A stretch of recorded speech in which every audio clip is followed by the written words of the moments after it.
Mics are both live.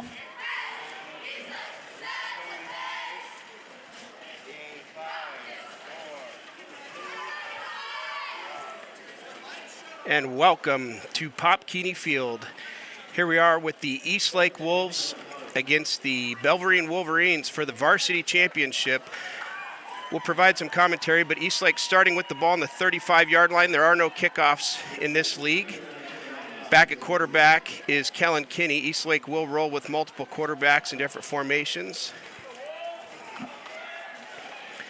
Kellen Kinney has been the primary quarterback for the Eastlake Wolves this year. Hudson Schock will also play quarterback. And here we go. We'll get started. 1st and 10 for the Wolves on the 35 from the shotgun. Trips at the near side. Kinney rolls out. Short pass to number 3, Jim Warwick. Game of 6 yards on the first play of the game. And we are underway here. It's 39 degrees in Bothell, Washington at Pop Keeney Field. Eastlake with the hurry-up offense. Empty backfield. Trips to the far side. Bellevue with the 5-man, 6-man front. Handoff to number 2, Steiner on the jet sweep. Cuts it up and leans forward for close to a first down. He needed to get to the 45. They've signaled it a first down. It'll be 1st and 10 Wolves from the 45-yard line. Jack Steiner at 8th grade for the Wolves. A larger 8th grader, played up for some of his younger years. I had the opportunity to coach him. This is David Oliphant on the microphone here. And Wolves are again in the shotgun, single back, twins on both sides. Kellen Kinney at quarterback. Takes a snap, looking downfield, looks to run, tucks the ball. Hit by Bellevue at the Eastlake 47 and should get forward progress for a couple yards there. It's going to bring up about 2nd and 9. I thought he might have got a little bit more than that, but got 2nd and 9 Wolves here. I apologize. I'm not very familiar with the Bellevue players and their numbers. I'll try to start to recognize who's keying in on tackles. If you've got any commentary on the tackles there, Casey. Kellen Kinney hands off to Jack Steiner. Jack Steiner bounces it outside. Wrapped up. No, he breaks it. He cuts it upfield, plowing forward for 7 or 8 yards down to the Bellevue 46-yard line. That's going to bring up a 3rd and a yard for the Wolves. It's just past 9 o'clock West Coast time. At about 7 a.m. this morning, there was a large tailgate the Eastlake Wolves contingency from Sammamish, Washington brought. And I came here about 7:30, and the music was cranking. The field was dark and covered in frost. You can see in the upper left corner there, it's covered in frost. We got Kinney in the pistol, trips to the near side, Steiner in the backfield. Motion into twins. Kinney with the snap. Fakes handoff to Steiner. Looks like he's looking to keep it. Bellevue's got good contain. He had some receivers, but takes it himself and loses 3 yards on the play. That's going to bring up 4th down at midfield. It's going to be 4th and 5 for the Wolves.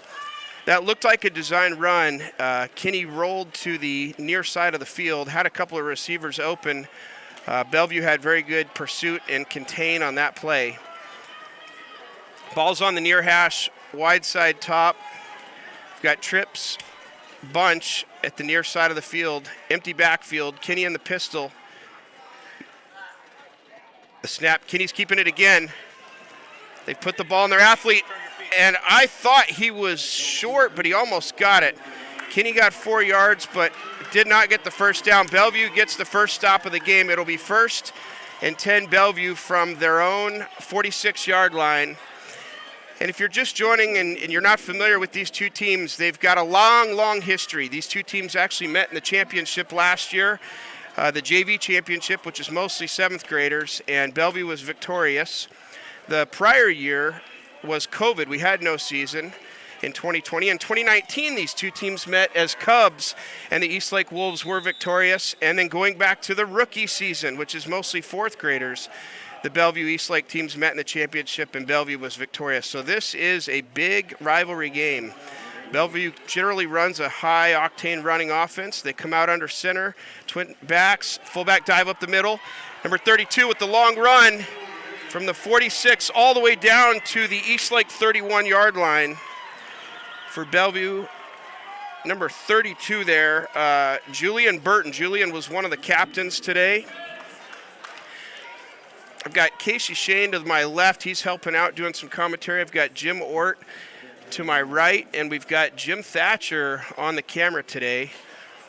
Bellevue breaking the huddle. For the Eastlake defense, the middle linebacker, number 18, Hudson Schock, it's a 7th grader playing on this team of 8th graders, the heart and soul of this team. Number 32, dive up the middle. Hudson Schock gets a piece of it. It'll be a gain of 2 or 3 for Bellevue. It'll bring up 2nd and 7. These two teams both play in the Greater Eastside Junior Football Association. Bellevue's got an injury on the field. The ball carrier, number 32, looks like he's come up with a twisted ankle here.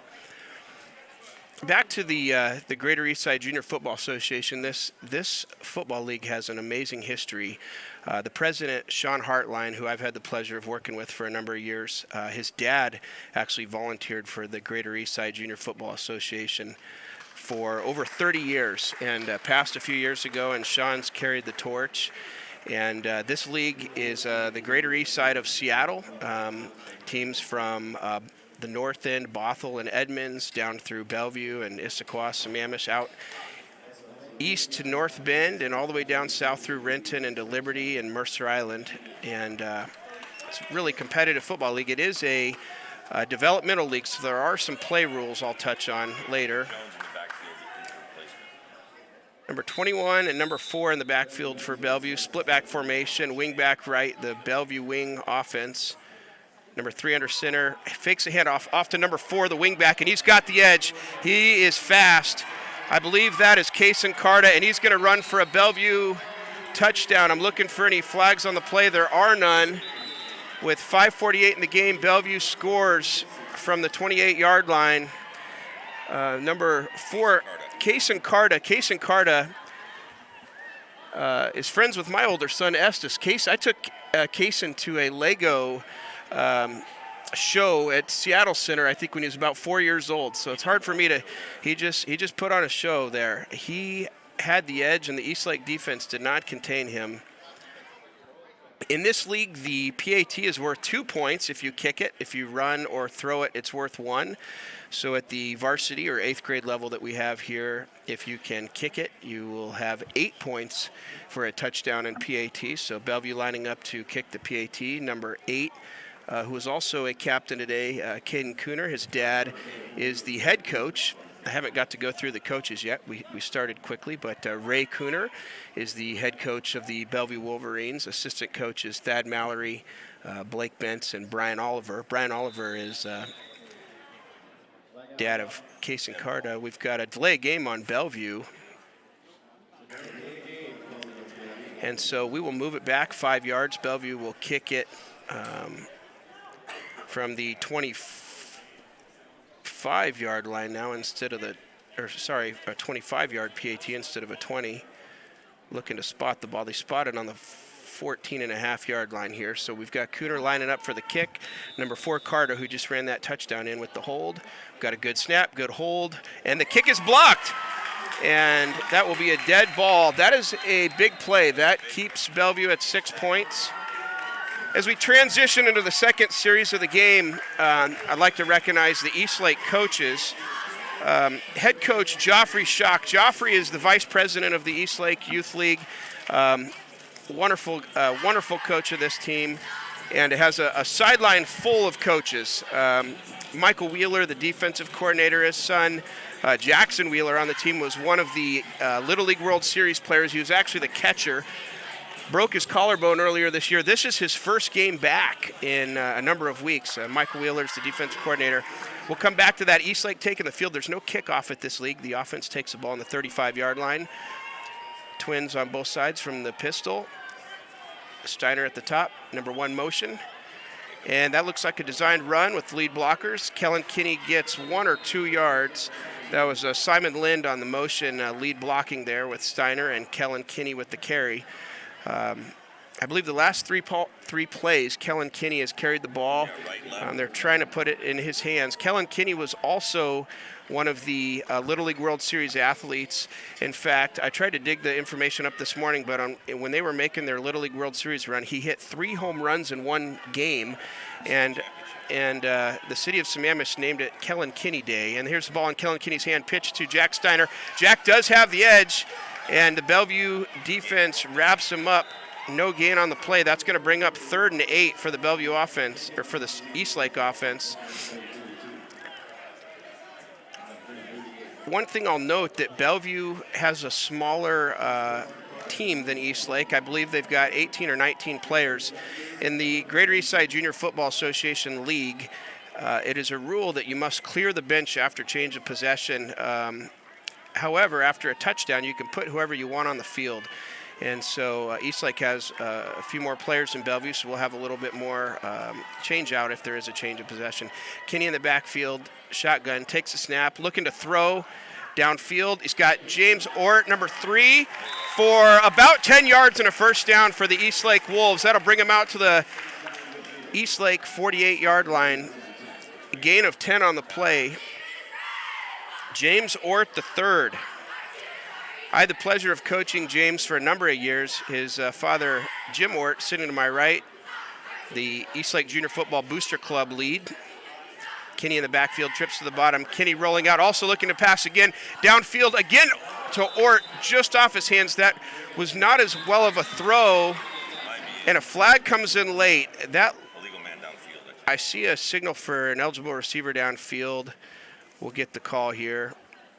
On a very quick pass play like that, that's odd to see an ineligible downfield and late.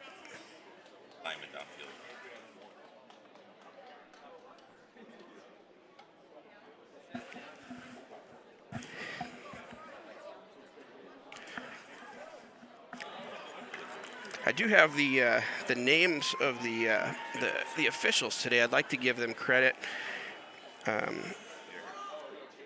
We're thankful to have these officials. I had the pleasure of meeting the white hat before the game. That is Jordan Trupner. And our umpire right in the middle is John Devaney. And then on the line judges and down judges, Tony Burkhalter and Evan Berry. We appreciate them for being here today. And the flag has been waved after some discussion. I would agree that after a quick pass like that, I don't know how a lineman could be downfield, but they saw something. Trips to the top, Steiner in the backfield behind the quarterback, Kinney. From the shotgun, Steiner looked to be in motion, and they will be called for a penalty there. Incomplete pass. It would not have mattered. The GEJFA League here plays by the NFHS high school football rules, and which mirror many of the college and pro rules. There are some unique differences. That particular play, Steiner was moving forward at the snap. You're allowed to move laterally in motion, but not forward. And so that's the illegal procedure on the offense. That will. What do you think of this setup, Coach Thatch? What do you think of this? It's like, they did not. It's like a model plane hobby that's not. I'm not quite sure what happened there. They maybe waved the flag. Oh, Bellevue declined the penalty. I see. I missed that. Twins formations, Kinney in the backfield, Steiner behind him, looking downfield, and he sold a pass, looked to maybe be a design run, barely gets back to the line of scrimmage. So Coach Schock is choosing to put the ball in Kellen Kinney's hands frequently today, early in the game here. Steiner, number 2, has carried the ball. We've got a timeout. Timeout Eastlake here. We are with 3:39 to go in the first quarter. Bellevue Wolverines leading 6-0.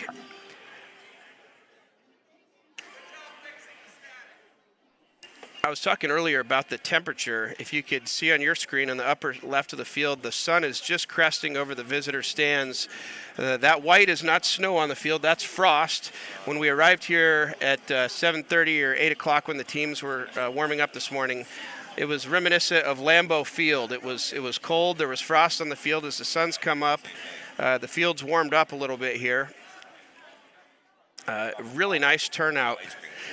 It's 39 degrees. I just checked. It'll be as high as 41 by 11 o'clock. All right, Eastlake comes out, double twins from the near hash. Steiner in the backfield. Jack Devine motion. Kellen Kinney on the keeper here on 4th and in. Looks down here. James Ort, and he's got it! James Ort down to the 15, down inside the 15-yard line on 4th and 10. The ball had been in Kellen Kinney's hands most of the series. Fake a Kellen Kinney sweep and gets the ball downfield for a 37-yard gain to James Ort. James was so open, sometimes you worry about those, you have a dribble king moment, but he did not. That was a big game moment right there for James Ort. On 4th down and 10, the Eastlake Wolves are still driving here. And they are back in the shadows of the apartments. I'm not sure about the spot on the 17-yard line here, but in either case, Eastlake 1st and 10 from the 17, still in the pistol. Give a shout out to the Eastlake O-line here and the center. Snapping in the cold motion, Jack Devine. Kelly Kinney with the option. Jack Steiner with the ball. Number 2. Down inside the 15-yard line, down to the 12-yard line. Gain of 5 for the Wolves. It'll bring up 2nd and 5 as we march of their second drive of the game. If you're joining late, the Eastlake Wolves got the ball first, got a first down on a couple pass plays, and then the drive stalled out. Bellevue got the ball back and had a long run up the middle with the fullback, and then sweep by Case and Carter for the first touchdown of the game. But we've got Eastlake driving here. It's 2:38 to go in the first quarter. Eastlake marching to the south, the shadow of the apartments. Kellen Kinney rolls out. He's got Steiner as the lead blocker. Gets around the edge, cuts it up, and that's going to be close to an Eastlake first down. The ball did come out. Officials are signaling that he was down, and it looks like he's going to be on the 6-yard line. That should bring up 1st and goal Wolves. The officials are signaling first down. And we've got an officials timeout here. They're spotting the ball. Looks like they will. They're signaling first down. They're moving the chains. If you're familiar with college or high school rules, the clock does stop at a first down until the officials spot the ball. And when they wind the clock, it should start again here. I'm not sure why it hasn't started, but in either case, we've got 1st and goal Wolves. Hudson Schock, number 18 in. So this is what I was talking about with regards to the substitution rule. After 4 plays, you can substitute whoever you want, and if you score, you can keep players on the field. And so we've got the head coach's son, Hudson, who is a load. He's a low center of gravity. He's strong, and he can throw the ball. We've got Hudson Schock in the backfield, and he runs a counter to Jack Steiner, number 2, for the touchdown Wolves. That was a really well-run play. I would suspect that Bellevue had scouted and seen Hudson Schock carry the ball over and over again throughout the season. I thought Hudson was going to carry the ball, and they ran a crossbuck sort of play from the pistol, and I think you could have drove a Mack truck through that hole. I think everybody in the stadium thought Hudson Schock was getting the ball. I'm going to give a shout-out here to the Eastlake kicker. Benjamin Byman has been just a staple of a kicker this season. I watched him kick 35, 40-yard field goals all season long. Snap, hold, kick, and it's into the apartments if they didn't have a net. And Eastlake takes the lead, 8-6 with 2 minutes to go in the first quarter. Both of these teams have really good offenses and really good defenses.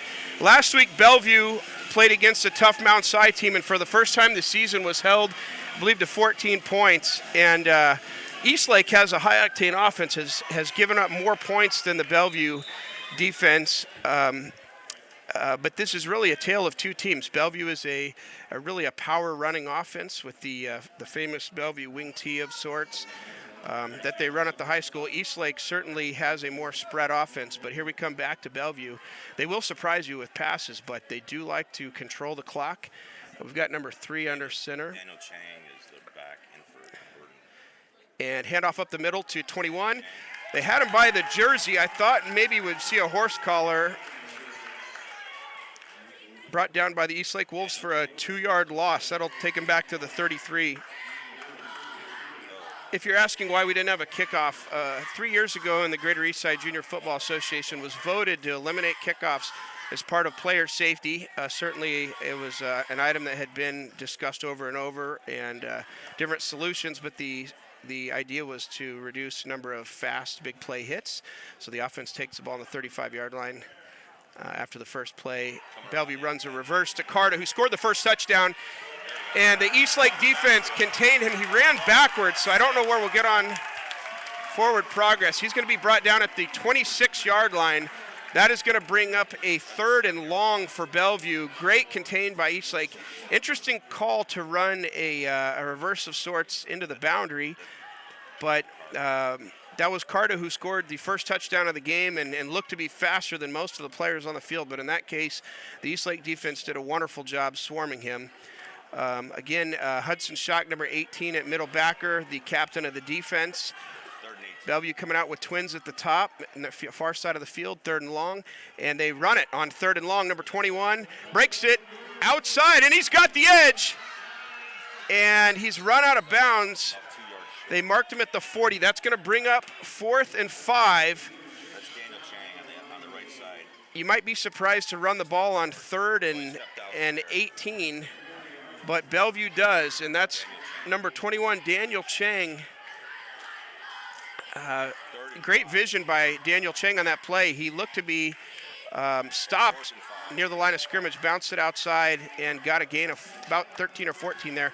Here we go, 4th and 5. Watch for it on 2 here. And Bellevue hands it off right up the middle to Daniel Chang again, and they had him. And he gets 7 yards on 4th and 5. This is the Bellevue offense that we're talking about. Bellevue wants to pound the ball, and they come to the field with few surprises and great execution. And the Eastlake defense has got to figure out how to stop them. We've got 19 seconds to go in the first quarter. This will take us down, or will be the last play as Bellevue approaches midfield here. We've got Eastlake up 8-6. Bellevue in there, split back, wing offense, wing to the near side. And that will wrap up the first quarter. Here at Pop Keeney Field. Pop Keeney Field is a legendary field of sorts. 4 high schools share this field. It's actually very difficult to get games at this field. This field is shared with the kids want to play here. What makes this field special is there's no track around the football field, so it is a football stadium. I know that the cheerleaders often are frustrated of that because they don't have the space, but from a football fan standpoint, it's awesome that you're up close and personal. I would like to give a shout out to the Eastlake Wolves cheerleaders. Here they are doing some stunts. My daughter McKenna Oliphant is on this cheer squad. She's on the far right doing some stunts here. Can't see her on the camera, but on the far right. But back to the Pop Keeney Field. Bothell, Woodinville, Inglemore, and North Creek High Schools all play their home games here. And scheduling, as you can imagine, is a thing. And we weren't sure if we would play here till Wednesday this week, and give a shout out to Rachel Ulig, the president of the Bothell Youth Football Program, for helping coordinate this. And we did not have any complainers. I think the only complaints was the time of the game, but we're here and going. Bellevue brings up 1st and 10 from their own 47. Fakes a handoff at the middle. It's looking like a sweep play to number 25. Gets 2 or 3 on the play. I thought the Eastlake defense might get him back at the line of scrimmage, but number 25, Daniel Chang. Jacob Jones with the carry there, cut it up for a nice gain of what looked like to be nothing. Number 3, the quarterback coming in, Leo Hartnow with the play. And the ball's at midfield here as we start the second quarter. Bellevue with twins to the far side of the field, split backs, and a handoff up the middle to 21, Daniel Chang. Eastlake wraps him up for a 1-yard gain, and I believe that was Grant Duong with the tackle there. Grant is also a 7th grader. We have several 7th graders on this team that, because of their weight, they are not allowed to play at the lower 7th grade JV level, and the GEJFA league that we play in has a age weight chart that's published every year, and that determines what level the players play at. Here we go, Bellevue from the Eastlake 49, and it's 3rd and 7. Bellevue with a fake run up the middle. Number 4, Carter, who had the first touch in the gown, spins, is brought down hard by Hudson Schock at the 46-yard line. That's going to bring up a 4th and 4 for Bellevue. And you might say, well, geez, some teams punt on 4th and 4, but Bellevue's already gone for it on run play on 3rd and 18 earlier this drive, and 4th and 5, they got 7 yards. So do not be surprised if Bellevue's confident in their O-line and their running back to run it up the middle. Bellevue comes to the line of scrimmage here, 4th and 3. Quick snap, handoff to 21 Chang, and he breaks it. He might be gone. I don't think anybody's going to catch him. That is a 46-yard touchdown on 4th and 4 for Bellevue. They ran a quick count. I thought they might even go on 2, but they went on down or on set even. And to the short side of the field, Daniel Chang puts Bellevue in the lead, 12-8. As earlier discussed in this league, a kick is worth 2 points on the PAT. The runner pass is worth 1 point, so Bellevue will line up to kick the ball. Number 4, Carta, the holder. Number 8, Cooner is the kicker. The first kick was blocked, so we'll see what happens here. Good snap, good hold, and off the post. It did not go in. It had the distance. It was off to the right. From this angle, I couldn't tell if it was going to go in, but it's no good. And that is big. That will give Bellevue the lead by 4, but as this game goes along, those 2-point PATs, point after touchdown, can make a big difference after a few touchdowns. That can add up to a touchdown. So as we start the 3rd drive of the game for the Eastlake Wolves, they will get the ball at their own 35-yard line. There are no kickoffs. After the touchdown, either team can put any player they want in the game. The rule of our league is that you must stay in now for 4 plays unless there's an injury. And so we've got most of the Eastlake offense out on the field, or all of them. Twins, Kellen Kinney, motion Steiner. Looks like Devine's in the backfield. And it looks like we got a reverse to Steiner.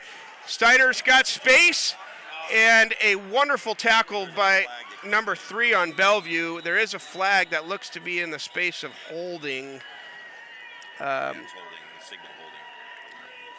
Number 3 from Bellevue.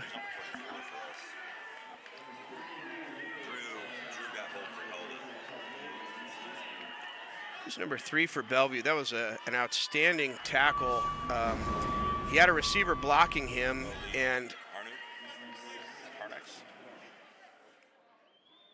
yeah, Leo Hartnow, that's quarterback, playing cornerback here at the near side of the field, and it wouldn't have mattered with the holding penalty, but I thought Steiner might have get around the edge. So we've got trips to the top, Kinney in the pistol, Steiner offset, and Eastlake for 2nd and 14. Quick throw to number 3, Ort. He catches it, ball comes out. It looked like Eastlake might have had it. The refs are signaling for 3rd down. So good throw and catch there. It's cold out. It's 39 degrees out. There's frost on the field. Eastlake's done pretty good to throw. I think that's Ort's 4th catch of the game already in the first half here.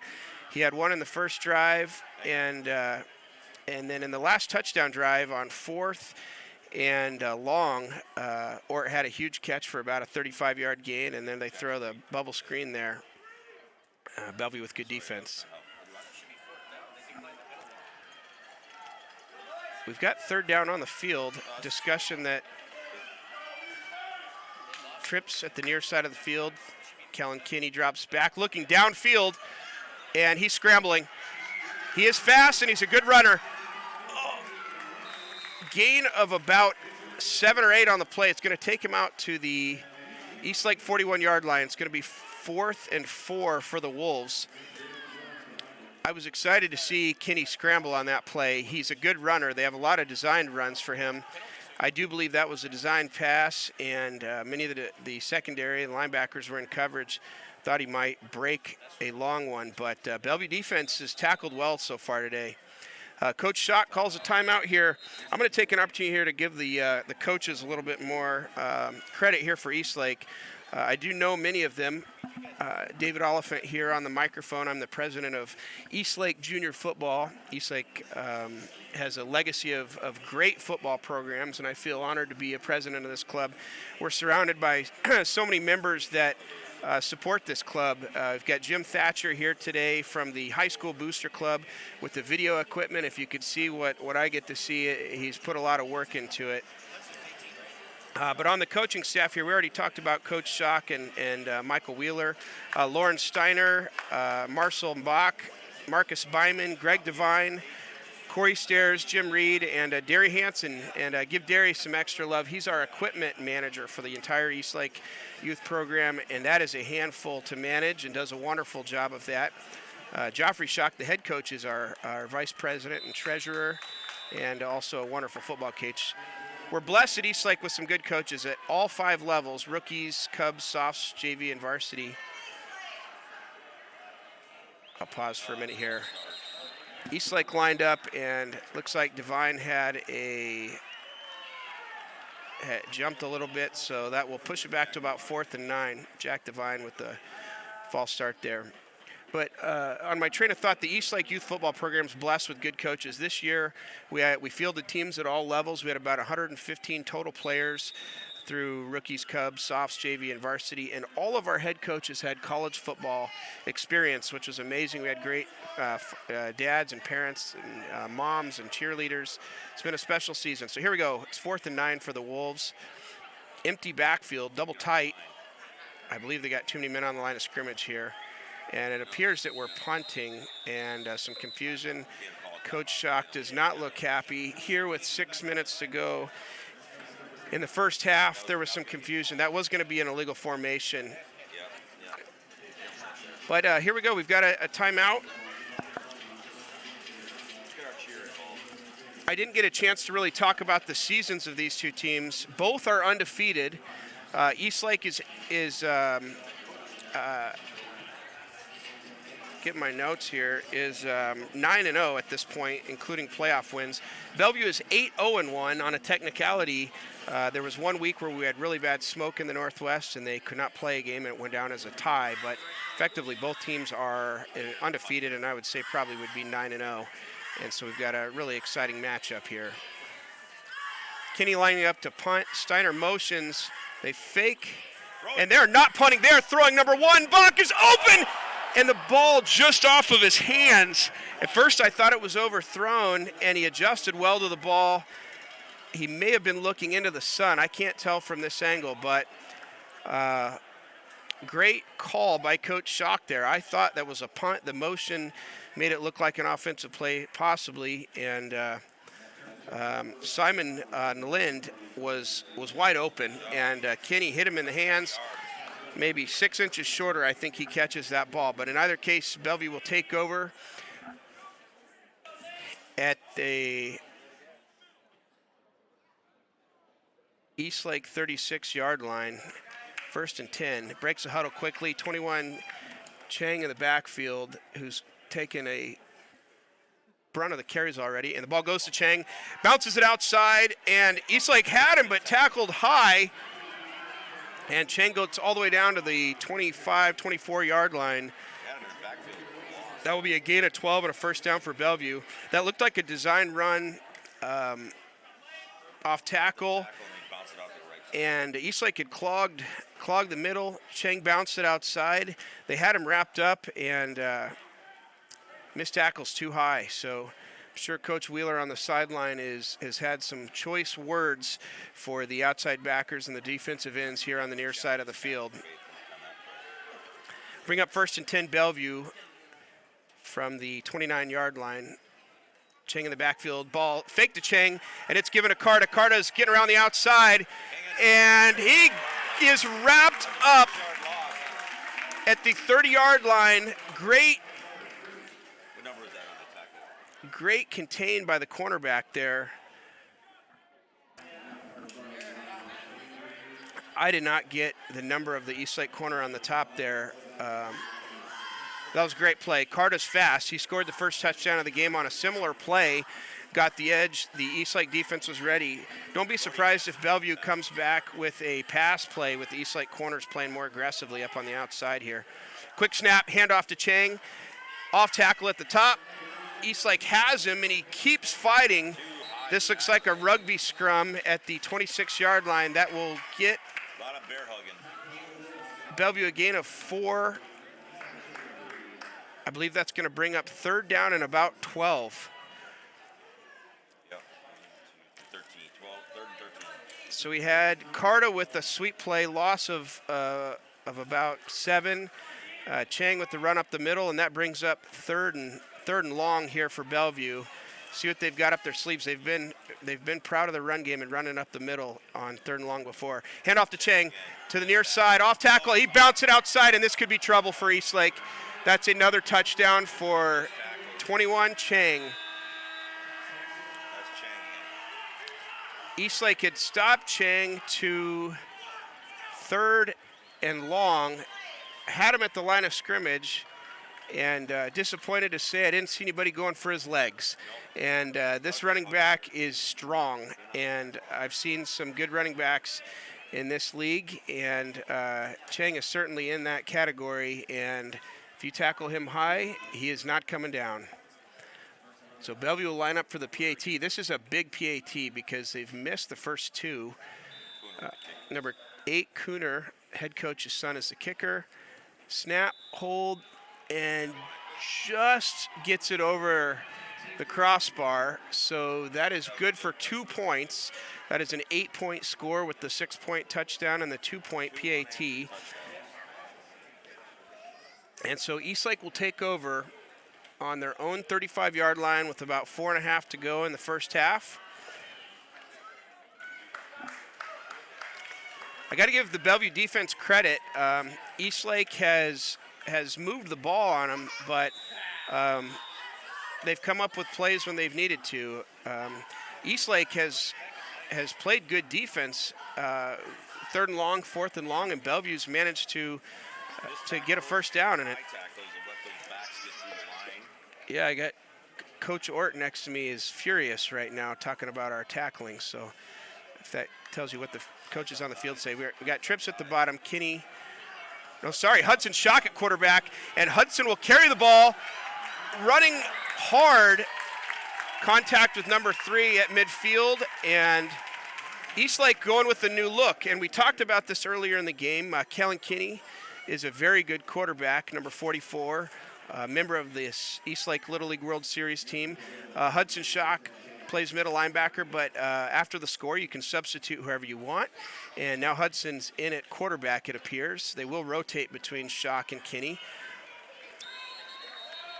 Schock in the backfield, trips on the near side with Steiner offset. And Bellevue's taking a timeout. I think Coach Cooner or possibly Coach Mallory, who knows this Eastlake team well, wants to talk to the defense about Schock being in the game. They got to adjust now for him. I've had the pleasure to watch this varsity team play several times this year, and it's really fun to see what the offense does differently with Kinney in at quarterback versus Schock. Schock, if you look at him, he's stocky, looks like a linebacker, but he's a baseball player. He's got a very good arm. And Kellen Kinney, number 44, who's been playing quarterback the entire game, may lead the team in receiving touchdowns and yards. They do like to go deep to Kinney. Eastlake likes to come out in double twins or trips and throw the ball down the field. So here we go. We've got Kinney in the slot at the bottom. Schock, handoff to Steiner. Same play they scored the touchdown on. And I thought he was wrapped up for a 2-3 yard gain, and he keeps fighting ahead for 6 yards on first down. The ball was right at midfield, so that'll take us down to the Bellevue 44 with 4:05 remaining here in the first half. That was the same cross-buck or counter sort of play that Eastlake scored the touchdown on. Looked like a quarterback keeper, and Steiner runs across his face. We've got Schock in the backfield, Steiner behind him. We've got double twins. At the bottom, we've got Devine and Kinney in the slot here. Look at the bottom of the screen here. And Schock is looking that way. Goes to Kinney, and he just overthrows him there. We thought that play might be coming, and Kinney did look to have a step on the the Bellevue defensive back or linebacker that was on him. Shock just overthrew him there, but that's a good miss on second and short. Taking a shot. We still have 2 plays to get a first down here and move the chains.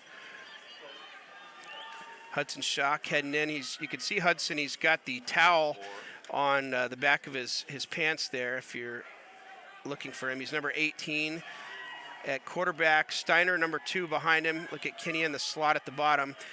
Shock goes back. Looks like same play. And Shock a scramble. It's Shock forward. Just short of the line to gain. I believe it's going to bring up 4th and half of a yard for Eastlake. I think that was a run-pass option. It did look like the exact same play they just ran.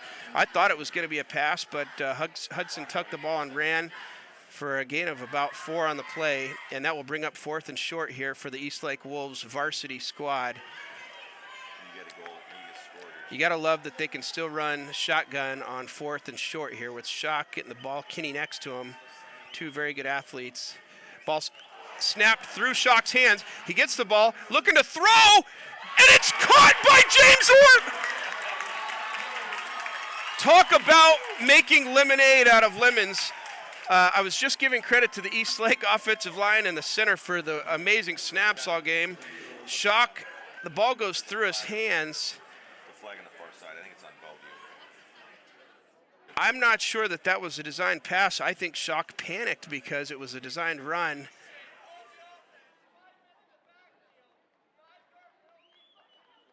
Wow. After all of that, we've got too many men in the backfield on Eastlake for a 5-yard penalty, and we will replay the down. Yeah. Going back to the replay on that, Hudson Shock, the ball goes through his hand, does an amazing job getting the ball, composing himself, almost looking to throw it away, and somehow found James Ort for what would have been a first down. But that'll bring up 4th and 6. We've got double twins, Shock at quarterback, Steiner, number 2, behind him at tailback. Look at Kellen Kinney in the slot on the near side. Jack Devine also on the wide out. And Shock drops back. He's looking at Kinney. He throws a post in the middle, and that is picked off. I thought it was picked off by number 3, the quarterback on Bellevue. Leo Hartnell. Leo, I'm not doing your name right, but it was still a good play on the ball. You'll be able to tell your teammates that you knocked it down there because if you would have caught it, you might not have had the yards to gain. But in either case, Eastlake was trying to get the ball in Kinney's hands on a post play, and I've seen them hit that play many times this year, but Shock misses his target there. So now Shock and Kinney cannot be on the field. So Eastlake has got to put 11 new players on the field, and it'll be interesting to see what they do here. 2.5 minutes in the half. Handoff to Cheng right up the middle. Off tackle, bounce it outside, another missed tackle, and he barrels down for about 14 yards to the Eastlake 41-yard line. That's one play. Doesn't matter about the first down. If you note, if Eastlake can hold on here after 4 consecutive plays without a penalty, they'll likely sub in some other players on defense. But until then, Eastlake's got to get a stop here. Leo under center, Cheng behind him in the Bellevue wing tee. And another fake handoff to Cheng, number 25 on the sweep. And he's got the edge brought down by the Wolves after another 11-yard gain that will moon the chains. Jacob Jones, number 25. Jacob Jones. I'm not 100% sure all of the Jones family members, but I've coached against some Joneses at Eastlake, or for Eastlake against Bellevue, and there's a lot of Joneses that have been good running backs for Bellevue. And I assume with Jacob there's a connection. First and 10 from the 32-yard line for Bellevue. Same split back wing formation. Quick snap, handoff to Cheng. Bounces it outside and then back inside. Gain of about 4 or 5 on first down. Cheng is a strong runner. If you look him standing next to some of the other players, he's got a shorter, compact build, and Eastlake's got to figure out how to tackle him lower. He is just running through arm tackles. Bring up 2nd and 5. This is the 4th play of the drive. Look for Eastlake to substitute after this. Quick snap. Handoff to Cheng. He bounces it outside again. This is the side that he's had multiple gains on. He's brought down Had a misstep and he got tackled. what appears to be third down for Bellevue. And quite a few subs come in for Eastlake. Hudson Schock, number 18, the defensive captain's back in. As I mentioned earlier, there's a substitution rule in the GEJFA Football League where you have to empty the bench after a change of possession. Quick snap by Bellevue. Hands off to 25 Jones, and he is wrapped up. I'm looking at the line judges here. Timeout, Bellevue. Bellevue calls a timeout with 28 seconds to go. They are signaling fourth down, so it's going to be fourth and short for Bellevue, 28 seconds to go. Bellevue's been incredibly successful running the ball on third and long and fourth and long.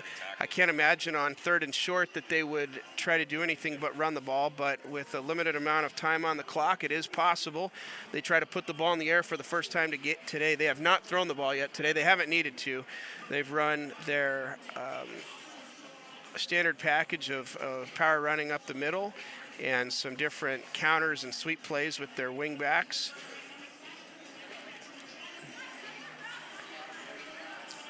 I'm thankful for the blue sky here today, Mr. Ort. What better way to have a football game? It is not always sunny in November in Seattle, and with the clear skies, it does mean that it's a little bit colder. 39, 40 degrees here this morning. You can still see some frost on the field. But here we go, Bellevue marching to the south. Number 8, Coons in the game, looks like to be a tight end in the game, and they run behind him with Cheng, and he gets the outside. Kinney behind him, and he gets a first down, gets out of bounds, stops the clock. With 22 seconds to go, I believe Bellevue has one timeout. The scoreboard says, I think that's correct. They'll bring up 1st and 10 from the 15-yard line. With Cheng getting out of bounds there, the clock is stopped. Eastlake did substitute in quite a few players, so I would suspect they've got their best 11 on the field to try to stop this Bellevue offense. Cheng in the backfield. And with first throw of the game is a receiver screen to Carta, and he's tackled for a 1-yard loss. There was an early flag and a late flag, so we'll have to see what happens there. The late flag came in like it could have been a face mask of sorts. I could not see. The first flag looked like a hold, possibly offsetting penalties, but here with 17 seconds, we'll see what the outcome is.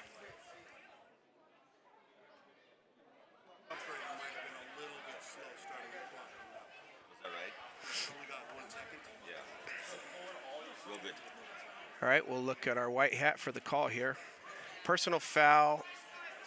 Ooh, helmet-to-helmet contact on Bellevue. That is a uncommon call against an offense, but that is a big penalty. I'm not sure that Bellevue was in field goal range, but it'll push them back. Although the last couple drives, Bellevue's been strong with big runs to the near side of the field here. Bring up 1st and long. I would suspect the ball is going to be in Cheng's hands, off tackle here to the near side. Bellevue's had confidence in him. Quick snap.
All right, we're back here. Sorry about that. We lost some sound.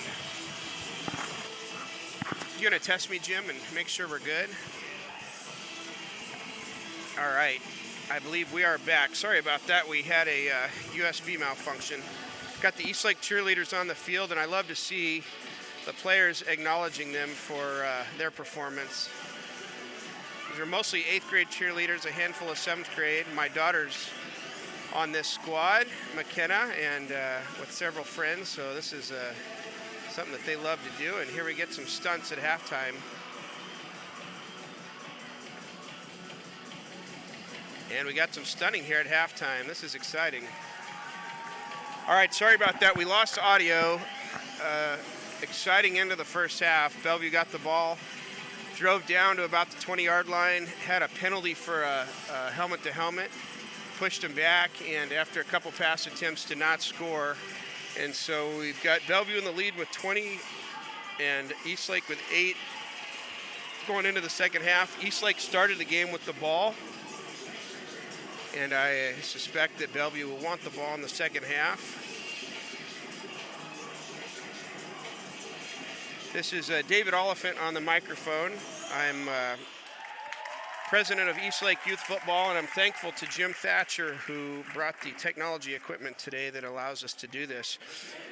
We were hoping to live stream this game all week, and the Eastlake High School football team is playing a playoff game tonight down in Puyallup, and there was a concern that this equipment, it's battery powered actually, and it would need to be utilized for the high school game.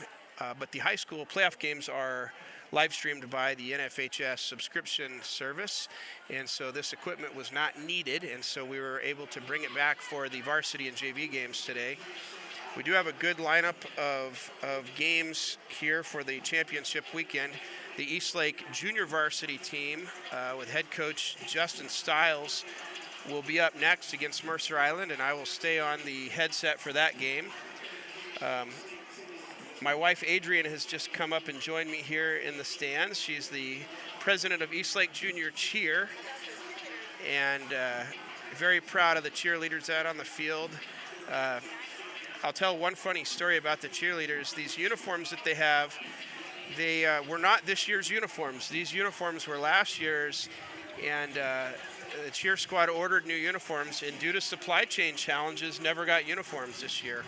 And so throughout the season, they've been creative for coming up with different outfits.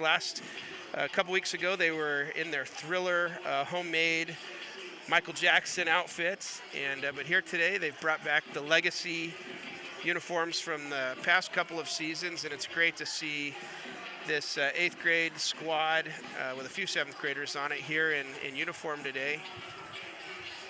They're in their cheer uniforms, but they were bundled up earlier. It is still cold on the field. It's about 40 degrees. There's a light breeze. You can see the American flag. I didn't know this fact about Pop Keeney Field. As I walked in this morning, I took a picture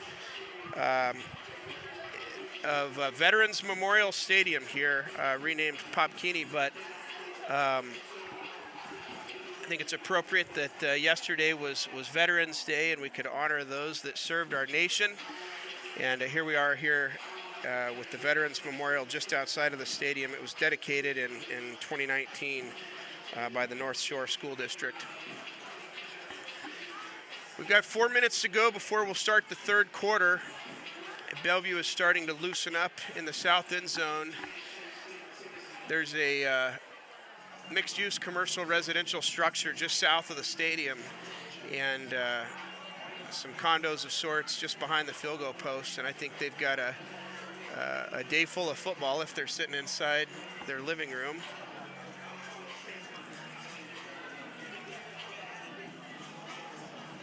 In the announcing booth above me is Chris Hanska, who's been the voice of the Wolves for many of the home football games, but he's also the voice of the Wolves on some of the YouTube live stream high school games for the JV and freshman team. And I'm sure as his son Chris Hanska grows through the Eastlake program, he will be one of the varsity voices of the Wolves. So this is my first time on the microphone today, and I was excited to do this. I'll be doing both the varsity and the JV game. I've had the pleasure of coaching some of the kids on the varsity team. The way that the Greater Eastside Junior Football Association works is it's an age-weight formula. It is not an age-only league. It's an age-weight combo. And so as some of these boys, and we have females in the league too, are coming up through the ranks, if you're a larger player for your age, you have to play up to an older level. And a few of these key players on this team are playing up. Hudson Schock, the middle linebacker who played quarterback there the last drive of the second half, he is a 7th grader, and because of his birth date and his weight combination, he's assigned a point score that requires him to play at the varsity level. But some of these players that are 7th graders on Eastlake will get to play varsity again next year. And I have had the pleasure to coach a few of the players on this varsity squad. James Ort, who has 4 catches today, was on my team 5 years ago as a rookie.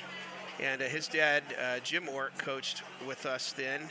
And the tailback, Jack Steiner, number 2, was on my team with the head coach, Dane Sampson, who was one of the longtime coaches for the Eastlake Wolves.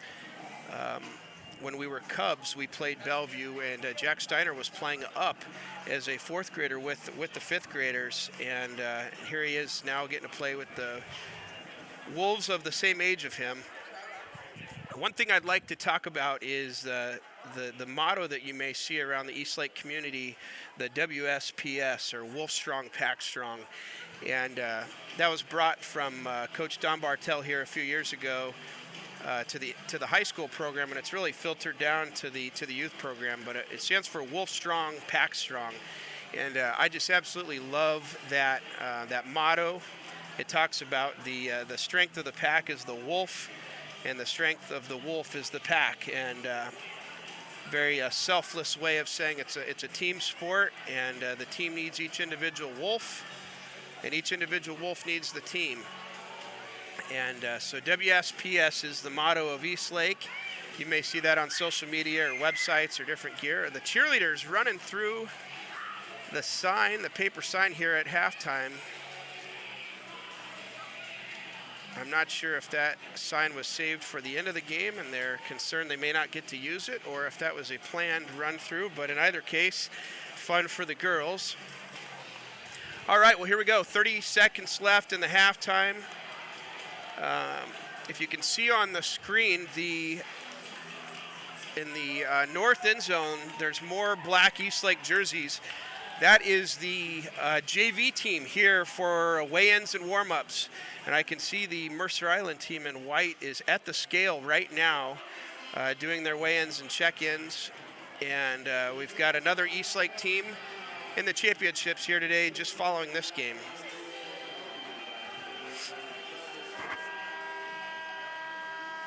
All right, well, here we go. Coach Schock and the defensive coordinator, Coach Wheeler, have got to get the Eastlake Wolves going here. The offense has moved the ball, but the Bellevue defense has been stingy. The Bellevue defense deserves credit. This Eastlake offense has put up a lot of points this year, and Eastlake scored on only the one drive after a huge 4th down conversion throw from Kellen Kinney to James Ort. And Steiner had the one touchdown of the game. But we'll start the third quarter here with Bellevue under center and look for them to do more of what they've already done, with Chang in the backfield behind the quarterback. And handoff to Chang it is to the near side, bounces it off, and it looks like we have a fumble. I thought we might have had a face mask there. I'm not sure what the Eastlake defender had, but the line judge there had a better shot than I do. And so that'll be a loss of 5 on first down. That's, I think, the first time where Cheng's run to the near side where he's lost yards. That was a good play by the Eastlake defensive end there.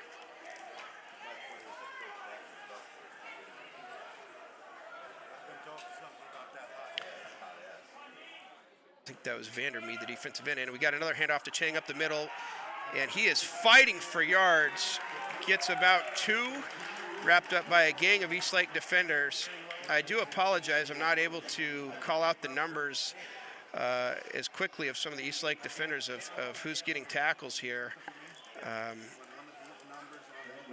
But that particular play was a pack of wolves.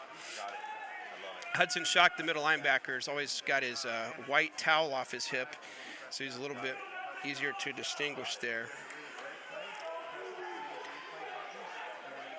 Bellevue under center, Chang behind the quarterback, Twins to the far side of the field. Another handoff, to 25, Jones. And it looks like Hudson Schock met Jones after a gain of about 4. He will get from forward progress, but Hudson Schock with the punishing hit on Jones there. I thought Chang was in the backfield. They had switched that up. That'll bring up 4th and 10. Bellevue is not scared to run the ball on 4th and 10. They did it earlier in the game. And it does look like they're lining up to punt here. Eastlake's got to be careful of offsides. It's a quick kick, and I thought that would be a block. But a big 4 and out for the Eastlake Wolves on the first drive of the second half. Bellevue's up 20-8, but Eastlake will start the second half with the ball at their own 40-yard line. If you notice there, Eastlake did not have a punt returner on that play. They were trying to bring the pressure, and I did think they were going to block the punt there. I think number 32, Brady Vandermeed, was very close, but elected to not rough the kicker, and Eastlake will start with the ball on the 40-yard line. Got Kellen Kinney at quarterback, Jack Devine at fullback, Steiner behind him from the pistol, Twins on the near side. Devine motions to the far side. Kinney with the handoff to Steiner. Steiner right up the middle. Lowers his head for a gain of about 3 yards on first down. That'll bring up 2nd and 6 for the Wolves. Driving to the north here at Pop Keeney Stadium. If you're joining late on the opposite side of the field, the shadow from the stands early this morning kept a large amount of frost on the field, and it looks like it's just about gone. It's finally warming up. 40-degree sunny day here in Bothell, Washington, just north of Seattle. We've got Kinney in the shotgun, Steiner behind him. Fake handoff to Steiner. Kinney scrambles, and the Bellevue defense sniffed that out. It'll be a loss of 2 on second down. That'll bring up 3rd and 8 for the Wolves. If you're joining late, I'll give you a quick recap of the game. Bellevue scored the first touchdown of the game, about a 30-yard run from Carta, the wingback on Bellevue. Eastlake, after a missed PAT, Eastlake got the ball, drove down, and took the lead 8-6. And since then, Bellevue scored 2 running touchdowns. But here we've got Eastlake with the ball, down 12 points. Fake pitch to Steiner, throw to the flats to Devine, and he was well guarded by number 21 on Bellevue. Daniel Chang. We've called his name a lot today. He, if you see him on the field right now next to number 4, Carta, he's not the tallest, but he has been a powerful running back, and there he was in coverage against Jack Devine. Jack was also a varsity player last year, played offensive lines, transitioned to a tight end and receiver role. And we've got Kinney back in the punt formation, and he punts the ball from his own 35, and the ball will roll down with Jack Steiner and James Ort close to kneeling the ball on the 14-yard line for Eastlake. So as we start the second half here, Bellevue started 4 and out with a punt, and now Eastlake 4 and out with a punt. It'll bring up Bellevue's second possession of the second half. I would suspect that we will see more of what we've already seen, and that's Daniel Chang and Jones carrying the ball, Jacob Jones. We've seen Case and Carta with several carries. The first run that he had of the game was a touchdown. Eastlake seemed to slow him down since then. Eastlake defense lines up. We've got Schock at linebacker. And a run outside to Carta, number 4, we were just talking about. He bounces it outside, and wrapped up by 25. That is Barrett Bratlin. Barrett was one of the captains today. I didn't get a chance to mention the captains today. We had Benjamin Byman, number 10, who's the kicker for the Wolves, and also plays outstanding play by Barrett. other positions. Hudson Schock, number 18, is a quarterback and linebacker. Kellen Kinney, Jackson Wheeler, number 55, Jack Steiner, number 2, and Barrett Bratlin, who just had the tackle, number 25. Those were the 6 Eastlake captains today. 2nd and 7 for Bellevue. Handoff, fake handoff to Chang, hands off to Carta, and he bounces outside for a gain of 1 or 2.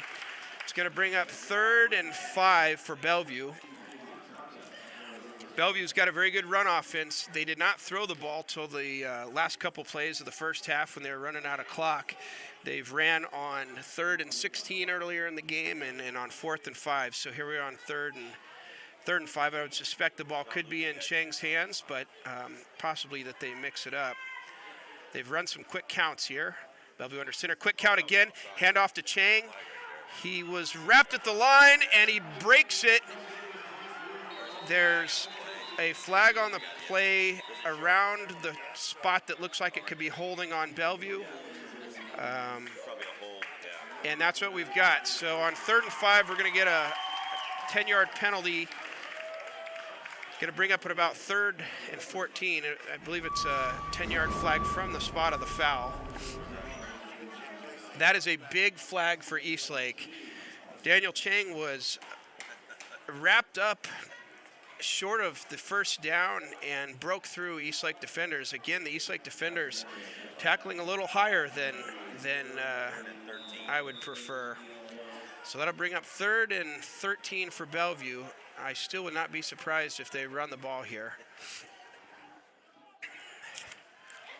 3rd and 13 here. Let's go. Look for Bellevue to run behind number 8.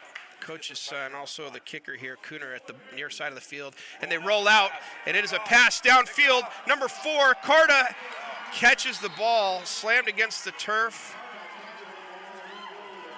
But on 3rd and 13, Bellevue completes their first real pass play of the game. The first pass was kind of a receiver screen.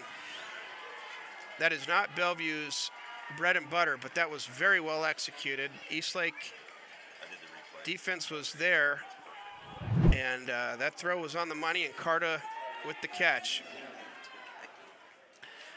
Bellevue under center, 1st and 10. Looked like a false start there, but did not get called. Daniel Chang grinding for yards. He gets at least 9 yards there. I'm really impressed with the Bellevue's offense getting up and having the quick count. Eastlake's defense is a very good defense and has shut down a lot of teams this year, but this Bellevue offense is very efficient in moving the ball up the field. And with Bellevue with the ball, 2nd and short.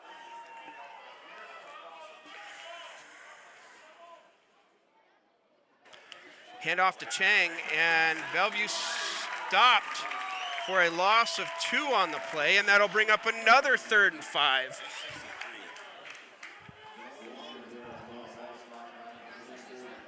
Grant DeWong, 63, with a big stop up the middle. Grant is a 7th grader here, playing with 8th graders, and makes a great play there on 2nd and short, so that'll bring up 3rd and, thought it'd be 3rd and 4, but maybe even 3rd and 3 for Bellevue here. Leo, number 3, under center. Chang behind him, handoff to Chang. Had him in the backfield, bounces it outside once, twice. Takes a pack of Wolves to bring him down. Number 32, Brady Vandermeed, setting the edge there. A couple other Wolves in on the tackle. Captain Barrett Bratlin, cornerback here on the near side, also in on that tackle. Tell you what, that was great WSPS right there. That was Wolf strong, pack strong. That took a pack of Wolves. That'll bring up 4th and 2 for the Wolves here, or for Bellevue. Look for a quick count or on 2. Bellevue under center. Quick handoff to Chang. He's stopped in the backfield by Hudson Shuck. And that will be a turnover on downs for Bellevue.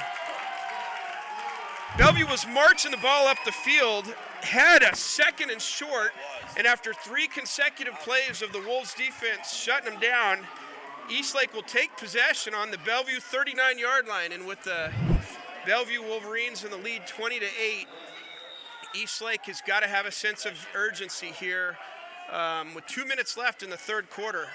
Kellen Kinney at quarterback, Steiner in the backfield, double twins, motion, fake handoff, and Kinney keeps it and gets about 10 yards up the middle.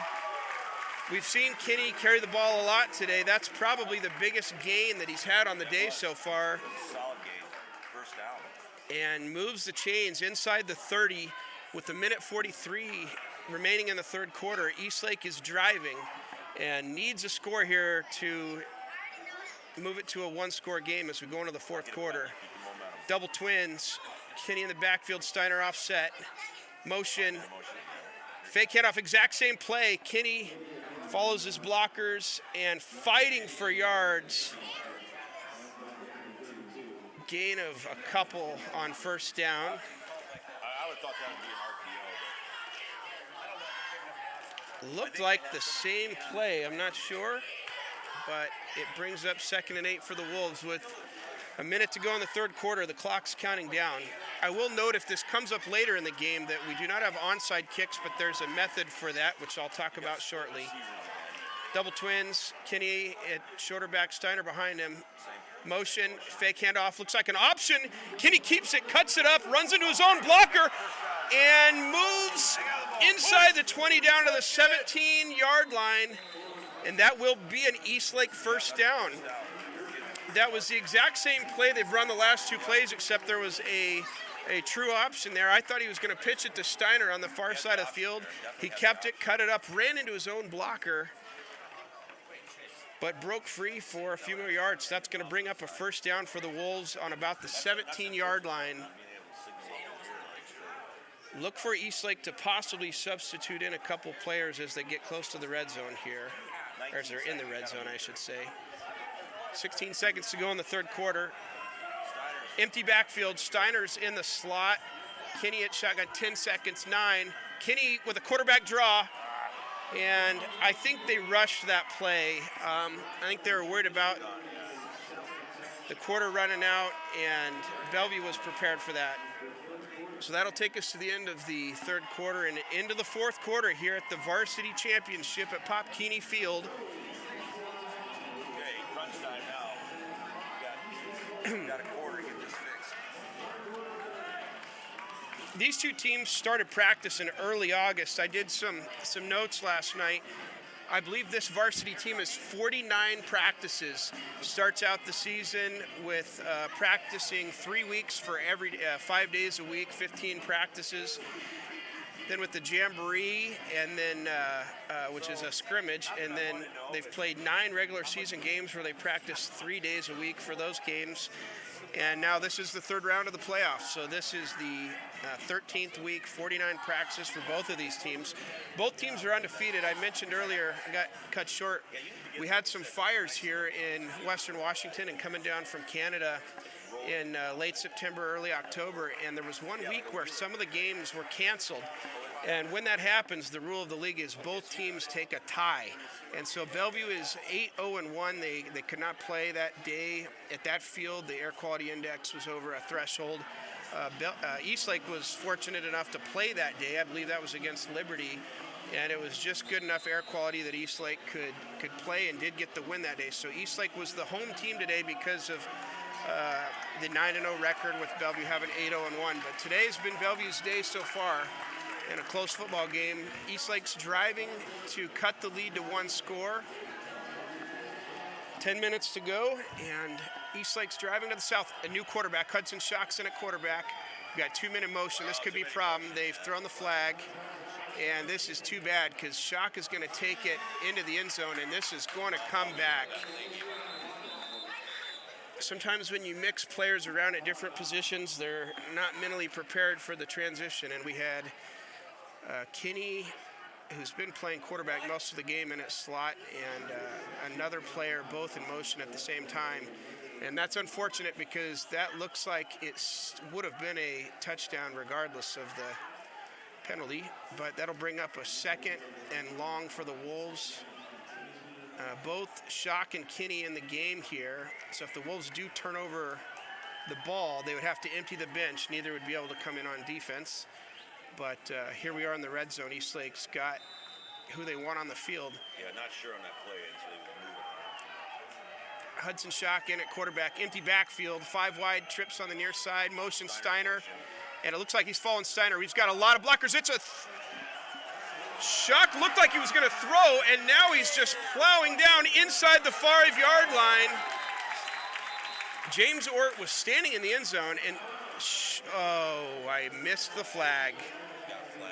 Holding on Eastlake. That is going to bring that back. I did not see the flag. I was too excited for the action with Hudson Shock down in the corner. And that will bring up a 2nd and really long. That was a empty backfield, Shock in at quarterback. Motion Steiner to the near side, so he effectively had 3 receivers and the running back blocking for him. Must have been some holding on the edge. Possibly a hold on the offensive line, but in either case, it's going to bring up 2nd and long from the 33-yard line. Shock still in the game with Kinney. Double twins, Steiner behind Shock. Kinney at the top in the slot. Watch Kinney in motion. And it's another run play, designed run. Shock around the outside. He's got a positive gain, and he's still plowing down to the 20-yard line. So that'll be a gain of about 13 on 2nd and long. Ball will be spotted right on the 20-yard line. So that's going to bring up 3rd and 13. And Coach Shock has called a timeout with 9:11 to go in the 4th quarter.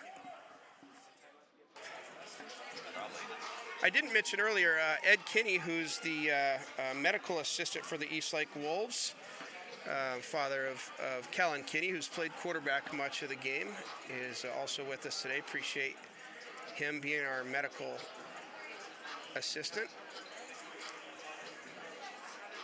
Well, this is an interesting point in the game here. Eastlake has not run the ball effectively with the running backs, but they've run effectively with the quarterbacks. And they've really got good yardage from it, too. And they are capable of throwing the ball here. And I think some of these run plays are run-pass options. Whoever's in at quarterback, whether it's Kinney or Shock, has the option to run the ball or throw. The Bellevue defense has done well against him, but this is really what matters. With 9:11 to go in the 4th quarter, Shock is at quarterback. 7th grader here playing with mostly 8th graders. We've got Kellen Kinney in motion, Steiner behind him. And it looks like a reverse to Kinney. Kinney's got the ball, trying to bounce it outside, has to cut it up. Steiner was blocking on that side, but Bellevue sniffed that out. And that will bring up 4th and about 12. And Shock is staying in the game here, so Coach Shock is putting all of his cards on the table. If Eastlake does not get the first down here, none of the players on the field will be able to stay on the field. They'll have to substitute out for 4 plays. We've got empty backfield, 5 wide, trips at the bottom. James Ort at the end. Look at Kinney in the slot. Hudson drops back, and he throws it across the middle, and knocked down. I thought the Bellevue defender might have got there early. The ball was thrown to number 2, Jack Steiner. But in either case, incomplete pass, and Bellevue will take over with 8:28 to go in the game. Bellevue's got that ability to run the ball and grind the clock, so Eastlake is going to have to get a stop here. They've got 2 timeouts remaining. They just used one on that last drive. And look for Bellevue here to just grind the clock for the varsity championship. Hand off to Chang, and he's off tackle, bounces outside, but the ball comes loose. Oh, the ball came out. I don't see anybody pointing, but Bellevue must have recovered there. That would have been a big momentum swing for the Eastlake Wolves, but Bellevue gets the ball back. It's going to be 2nd and 6 from the 24-yard line. I think it bounced right into him. What a break for Bellevue. If Eastlake would have got the ball there, I think that would have kept them right back in the game, but the clock is moving with just under 8 minutes to go here in the championship game. If Bellevue can hold on and grind, then they will win this game. Bellevue under center. Hand off to Chang, top side, and he's going to get about 10 yards on first down. That's the first time I've seen an Eastlake Wolf hit Chang down low like that. I would like to see more of that near the line of scrimmage, but that will move the chains. Clock stops while the chains move. Once the officials wave their arms, the clock will start again. With 7:37 to go in the game here, Eastlake has got to get a stop.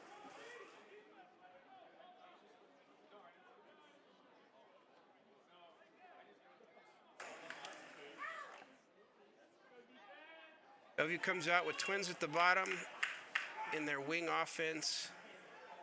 Jones at fullback, hands off to Jones, and Jones has a lot of room to run. Too high. And gets across midfield, about a 17-yard carry on first down.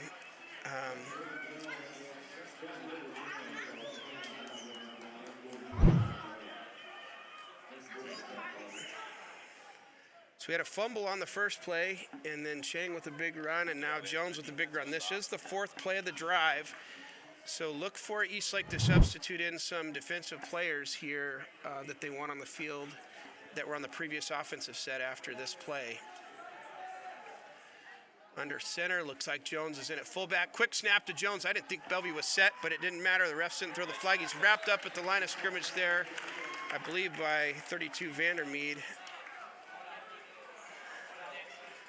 And Hudson's shot comes back on the field. Yeah, gotta get the ball back. And we've got 2nd and long, but the clock continues to move here. We're just past 6.5 minutes. And we've got a timeout on the field.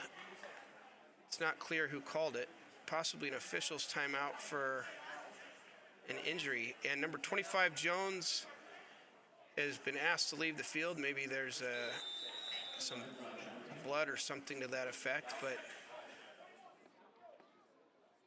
that was an official timeout. So the clock's back to rolling at 6:15. And Eastlake has got to get a stop here. Bellevue under center, hands off to Daniel Chang, Ball's on the who ground. gets 2 yards, and it looked like the ball came out. Yeah, it was, right? Yeah. But Eastlake does not get the Yeah, 4 picked it up. bounce, and that will take us under 6 minutes. The clock had stopped for a second, but it continues to roll. It's going to be 3rd and long, 3rd and a long 8 for Bellevue as they've crossed midfield. Bellevue is marching to the north here at Pop Keeney Stadium. It's warmed up to about 41 degrees outside. 3rd down in about 8. 5.5 to go, 3rd and long. This is the biggest play of the game so far. Bellevue handoff to Jones, 25, who came out, gets 3 yards on the play. Thought Eastlake might use a timeout, but the clock will roll. It's 4th and 5 Get a good stop here. Ball with 5:20 to go in the game. This is the game right here. The Eastlake crowd needs to make some noise.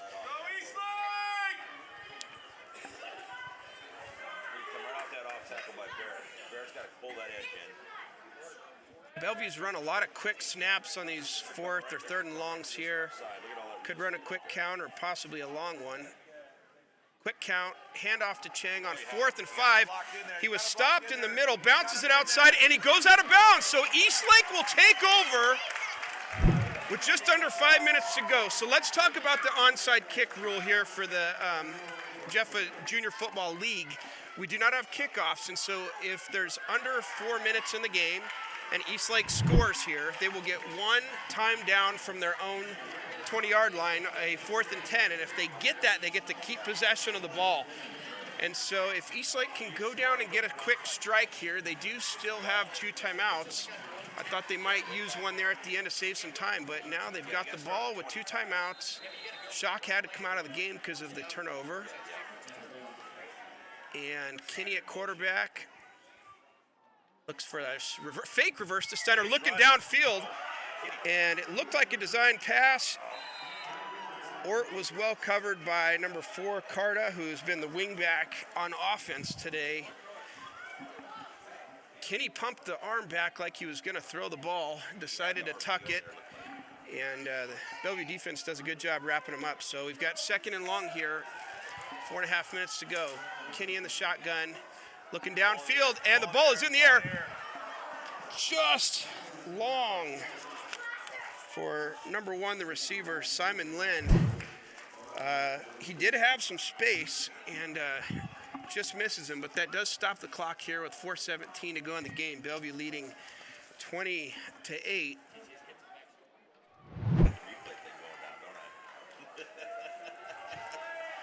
All right, 3rd and long here.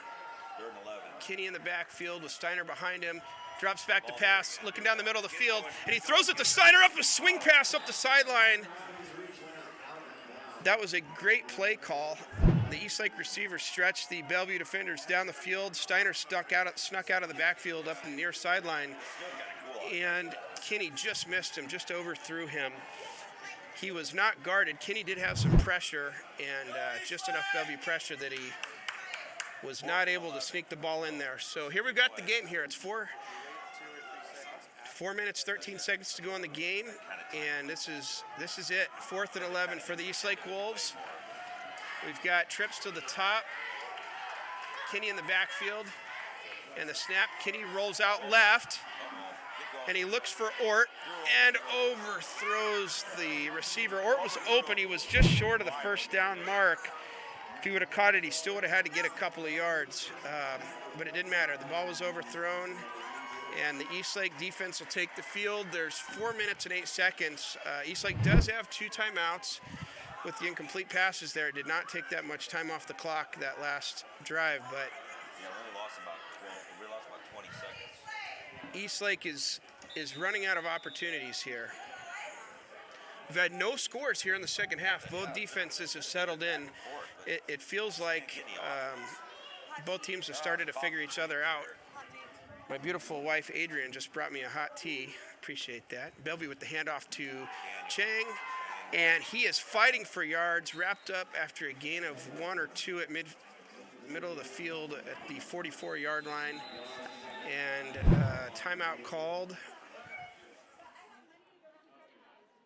That's an injury timeout. Chang got twisted up on that play, jogging off the field, so I think he's all right. But the rule is if you go down for an injury, you got to come out for at least 1 play.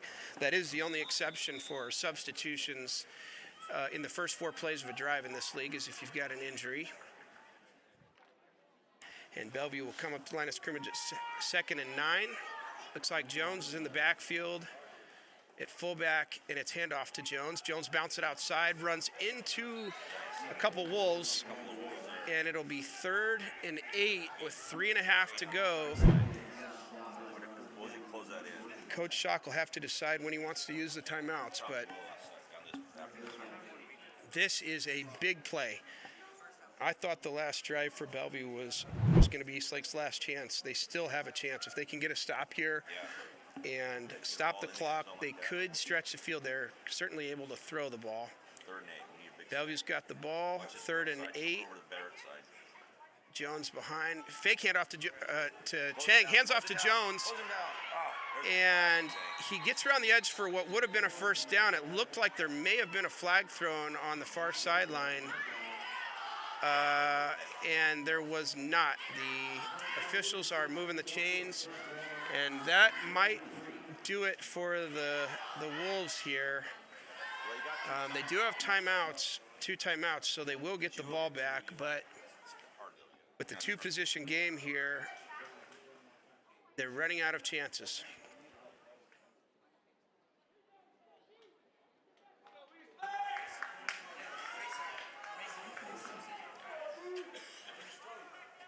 Bellevue up to the line. Chang in the fullback. Fake to Chang. Hands off again to Jones in the backfield. Tackle for loss on the 37-yard line. That'll bring up second and long, and Eastlake does burn a timeout there with 2:26 to go in the game. Eastlake will have one remaining timeout. Coach, defensive coordinator, Coach Wheeler, very good defensive coach for the Eastlake Wolves. Really impressed how they've been able to slow down this Bellevue offense here in the second half. And they did a good job last drive also. Not giving up that edge so much. Felt like early on, it was early morning, 9 o'clock, still frost on the field.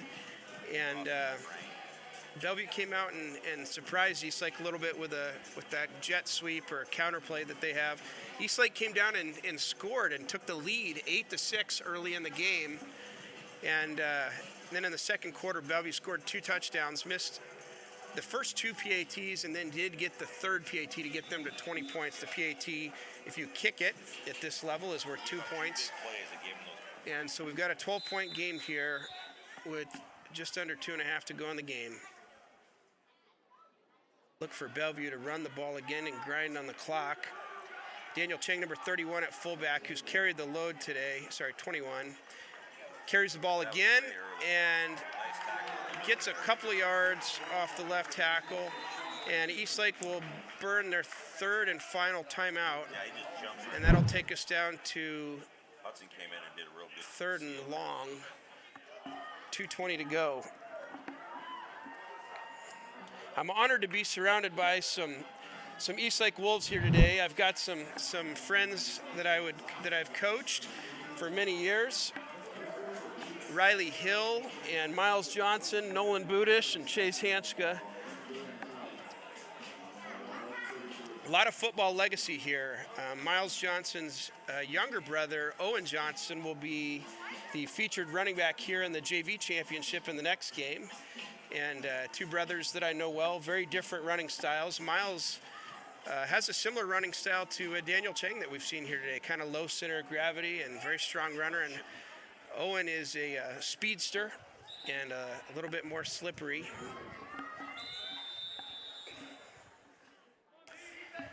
All right, well, the clock is stopped with 2:19 after the timeout. It's 3rd and 10 for Bellevue in the white, marching to the north.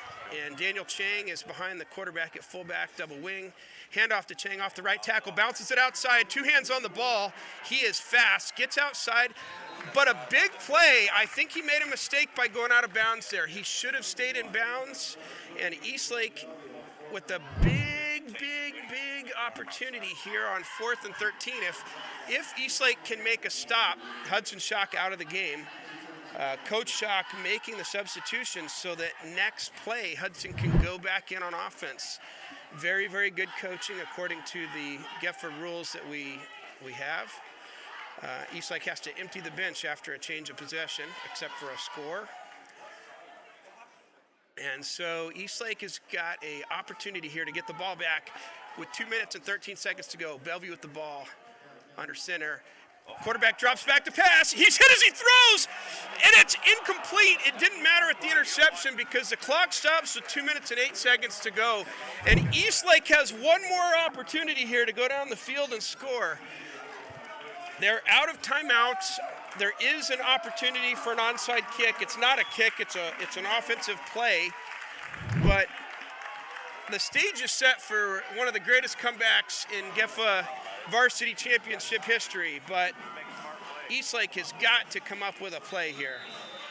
Hudson Schock back at quarterback. Kinney, the receiver that played quarterback most of the game up at the top here. Look for him to go to Kinney.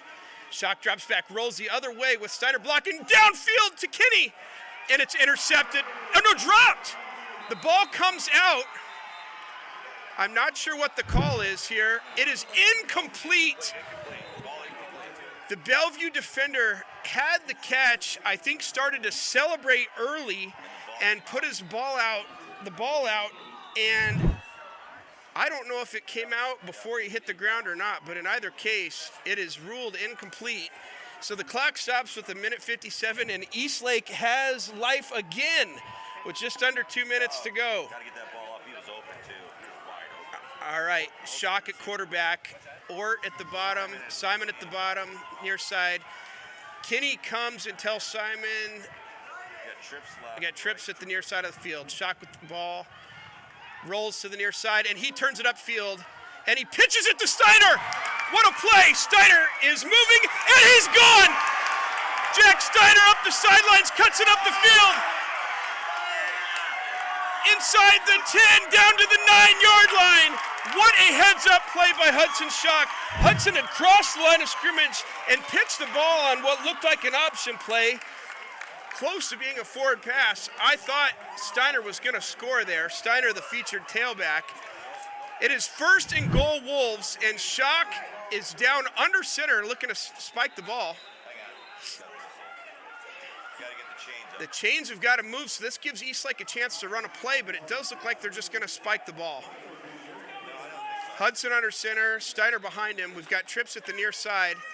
Hudson takes the snap and runs a quarterback sneak right up the middle for 3, 4, 5 yards down to the 2-yard line.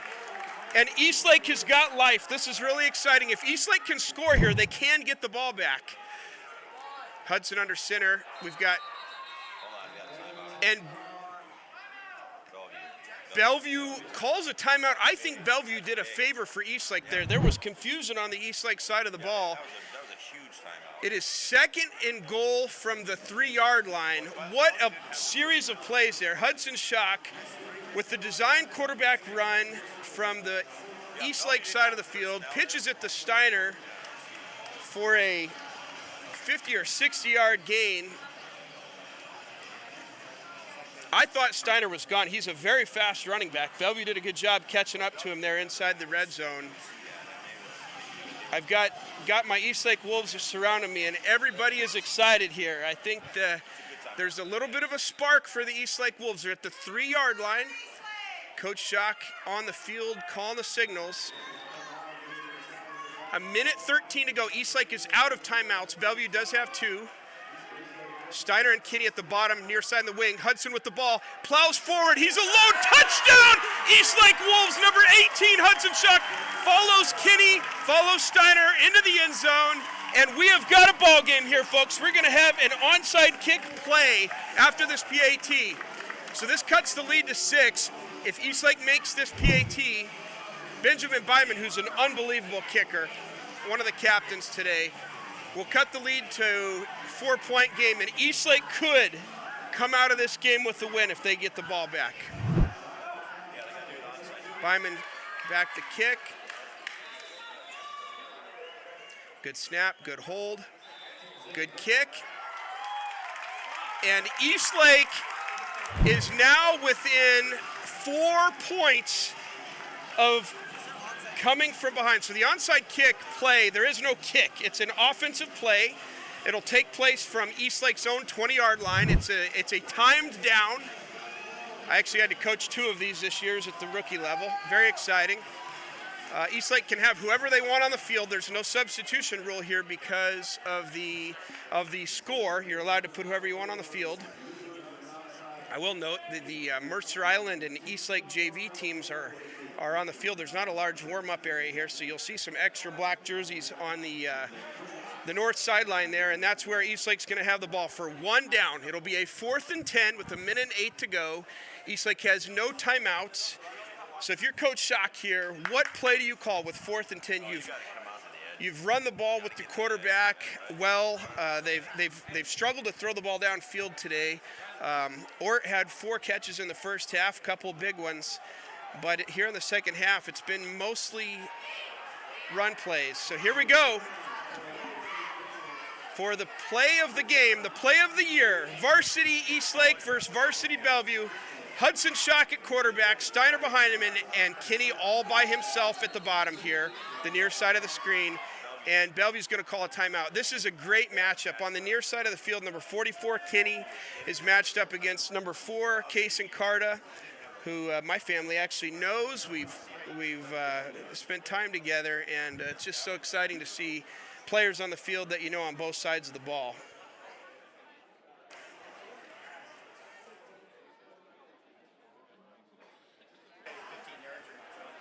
Should be 4th and 10, I believe, in the rules. And I actually believe I see Coach Wheeler here looking up the rules on the sideline. It should be 4th and 10. There's some confusion here. These referees are largely okay. We're going to have a coach discussion here.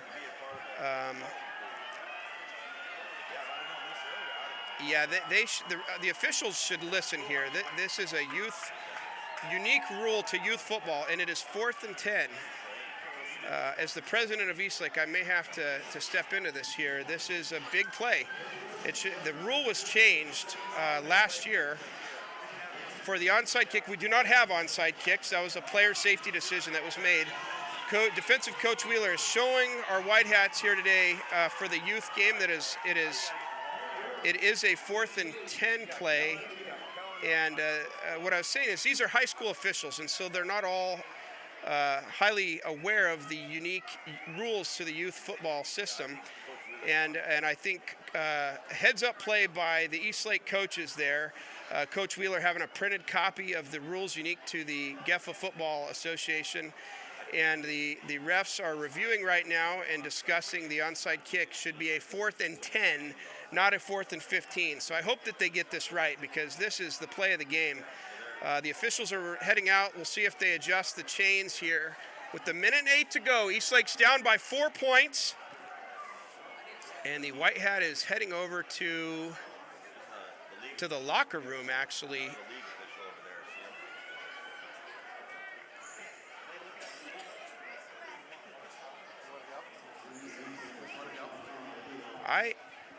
If they don't get this, I feel like I should head down.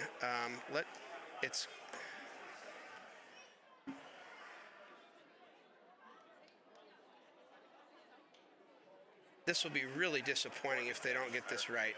It's 4th and 10, so they should be all right. My heartbeat was a little bit high there. I had a few people in the stands looking at me to head down on the field. I'm the president of Eastlake Youth Football. And I'm glad that they got it right. So here we go. The drama's over. We got new drama. It's 4th and 10. Eastlake has the ball. This is an onside kick, effectively. If they get the first down, they get to retain possession, although the clock will be running. Quiet down on the sidelines. Hudson Shock at quarterback. Kinney up at the top at split end. Pistol snap, rolls out. Hudson drops it down the field, and Kinney drops the ball, but there is a flag on the far side of the field. Hold everything. This could be pass interference on the defense. There's a flag on the far sideline. Oh, wow. Oh, wow. And we're going to pass interference on the defense. Automatic first down, and Eastlake has a second life. We are the Wolves, but we feel like we're cats today with 9 lives, because we tried to give away a few different opportunities. And here we go. With the 1:08 in the game, Eastlake has the ball. They have whatever players they want on the field after the score. And on the 40-yard line, Eastlake has an opportunity to go win this game. Shock at quarterback. Kellen Kinney at split end on the near side. Look at him. Ort and Lynn in the slot. Devine up top, and Shock rolls out. Looks like a design run. No, it's not. He's throwing the ball to Kinney, and the ball is overthrown. He's double coverage on Kinney. Runs off about 12 seconds. Seemed like a long 12 seconds there, but that'll bring up 2nd and 10 for the Wolves. The Wolves are out of timeouts. I think Bellevue has 1 if they select to use it. What an exciting game. I did not see the pass interference on that play, but it was on the far side of the field, and the official that had the best view called that to give Eastlake life of an onside kick. That's the first converted onside kick that I'm aware of in this league. Shock at quarterback, trips on the near side. Devine up top. Shock rolls to the bottom. He's got center block, and he's going deep to Devine. Jump ball, and Devine goes up, did not have position, and just tips it away from the Bellevue defender there. Really a jump ball. Clock stops with 51 seconds. It's 3rd and 10. Coach Joffrey Shock is talking to his own son, Hudson Shock. Looks like they might be improvising here a little bit. I don't know if this is a scripted play. The call took a little bit long to make here, but Eastlake breaks the huddle quickly. Kinney's in at quarterback. Shock in the slot. Steiner offset, and this looks like it's a designed run for Kinney. And if he doesn't get out of bounds, the clock will... And the refs are signaling the clock is running. We've got signals to stop the clock. The white hat is saying to run the clock, and the reason is that contact was made inbounds. So it's 4th down. Hudson looked for a quarterback sneak here. No! Oh no, they spiked the ball on 4th down, and this game is over. This game is over. Miscommunication between head coach and son, and this game is over. I thought Shock was lining up for a quarterback sneak, and the Eastlake offense lost track that it was 4th down. They had 2 long incomplete passes, the run to Kinney, and what a way to finish. My heart breaks for the Varsity Wolves. If you could hear it in my voice, I was excited the last few minutes, and